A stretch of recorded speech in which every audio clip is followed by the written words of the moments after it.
और चलिए अब एक नजर the untold stories of Modi पर।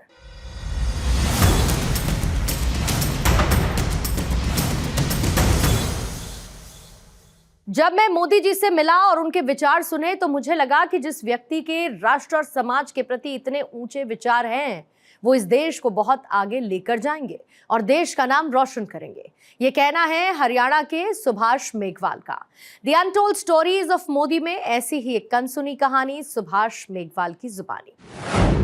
संघ का द्वितीय वर्ष लगा हुआ था हिसार के अंदर अपूर्वा स्थान पर, जून 1992। तो उस समय नरेंद्र जी भी आए थे और जहाँ तक मेरा अनुमान है उस समय इनका बौद्धिक भी था।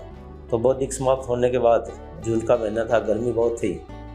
नरेंद्र जी कहने लगे कि किसी ने कोई प्रश्न पूछना हो, कोई जिज्ञासा हो तो मेरे से बात कर सकते हैं। तो मेरे मन में आया कि मैं भी कोई प्रश्न पूछूं।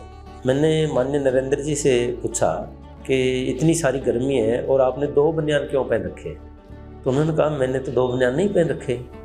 तो मैंने कहा जी आपने 2 पहन रखे। तो उन्होंने कहा आपको कैसे पता लगा? तो मैंने कहा जी ये जो पट्टी है यहाँ से, इससे पता लग रहा है कि आपने डबल बनियान पहन रखा है। और वो पट्टी से आभास भी हो रहा था कि डबल बनियान है।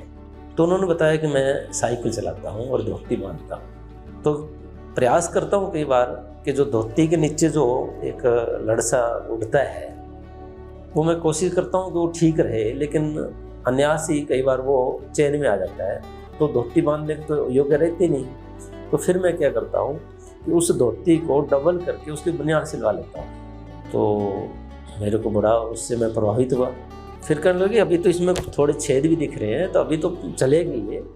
और अभी तो इसको, इस बनियान को इतना नहीं कि अभी फट जाए कि छोड़ दूँ, इसके बाद इसी कपड़े को मैं जूते साफ करने के लिए प्रयोग में करूँगा। तब माननीय सुंदर सिंह जी भंडारी साथ ही थे। उन्होंने कहा तो ऐसा क्यों करते हो आप?